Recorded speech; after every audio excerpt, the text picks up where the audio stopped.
വേറെ സുഹൃത്തുക്കളെ, നമ്മളുടെ ഇന്നത്തെ പരിപാടി ഒരു പരിപ്പ് വടയാണ്. വൈകുന്നേരങ്ങളിൽ ഒരു കട്ടൻ ചായയൊക്കെ ആയിട്ട് കഴിക്കാൻ പറ്റുന്ന ഒരു ചെറിയ പരിപ്പ് വട. അപ്പം ഏറ്റവും ലളിതമായിട്ടും രുചികരമായിട്ടും ഇതെങ്ങനെ ഉണ്ടാക്കുക എന്നുള്ളതാണ് ഞങ്ങളിത് കാണിച്ചു തരുന്നത്. അപ്പോൾ പരിപ്പ് എടുത്ത് കുതിരാനിട്ടിട്ടുണ്ട്. പിന്നെ അതിലേക്ക് വേണ്ട കറിവേപ്പില, സവോള, ഇഞ്ചി, ഇതാണ് മെയിനായിട്ടുള്ള ഐറ്റം. അപ്പോൾ നമ്മുടെ കുതിർന്ന പരിപ്പ് മാറ്റി വെക്കുക. പിന്നെ സവോള അത് ചെറുതായിട്ട് വേണം അരിയാനായിട്ട്. നമ്മുടെ ഓംലെറ്റ് ഒക്കെ കഴിക്കുമ്പോൾ നമ്മൾ അരിയുന്നത് പോലെ ചെറുതായിട്ട് സവോള അരിയുക. അതൊരു പാത്രത്തിൽ നിന്നിട്ട് മാറ്റുക. അതുപോലെ തന്നെ ഇഞ്ചിയും ചെറുതായിട്ട് അരിയുക. കറിവേപ്പില രുചിക്കും മണത്തിനുമൊക്കെ ആയിട്ട് കറിവേപ്പില.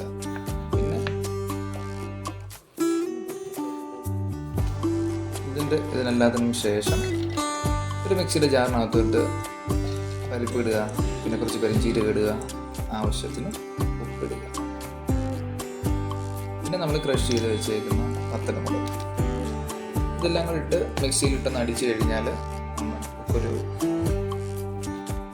പരുവത്തിന് കുഴഞ്ഞു. പിന്നെ അതിനകത്തിട്ട് കുറച്ച് പരിപ്പ് അതുപോലെ തന്നെ ഇടുക.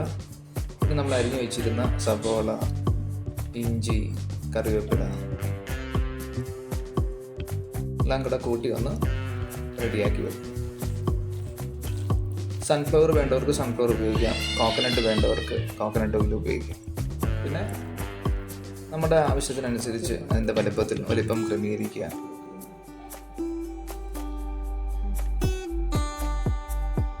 ഒരുപാട് എണ്ണയൊന്നും ആവശ്യമില്ലാത്തവരാണെങ്കിൽ നമ്മൾ മീൻ വറക്കുന്ന പോലെ ഒക്കെ ഉപയോഗിക്കാം. നമുക്ക് തട്ടുകടകളിലും ഹോട്ടലുകളിലൊക്കെ നമുക്ക് കാണാൻ പറ്റുന്നുണ്ട്. അത് കുറേ എണ്ണയിലോട്ടാണ് അതിട്ട് എടുക്കുന്നത്. നമ്മളിപ്പോൾ വീടുകളിലൊക്കെ ഉപയോഗിക്കുമ്പോൾ അങ്ങനെ അധികം ആരും ഉപയോഗിക്കാറില്ല. നമുക്ക് എണ്ണയും ലാഭിക്കാം, വളരെ എണ്ണ ഒരുപാട് ഉപയോഗിക്കുന്നതും ലാഭിക്കാം.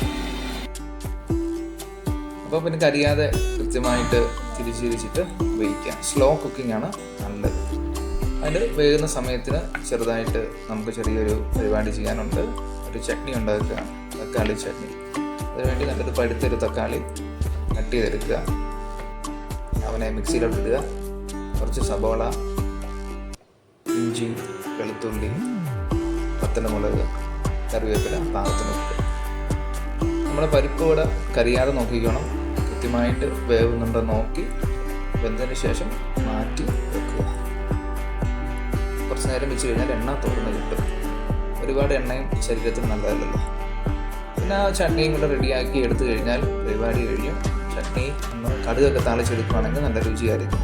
അപ്പോൾ ഒരു പരിപ്പ് വട എടുത്ത് ഇത്തിരി ചട്നിയിൽ അത് മുക്കി കുറച്ച് സവോളയും കൂടെ ചേർത്ത് അടിച്ചു കഴിഞ്ഞാൽ സംഭവം ഉഷാറാണ്.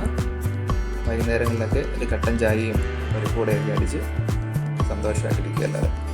അപ്പോൾ ശുഭദിനം.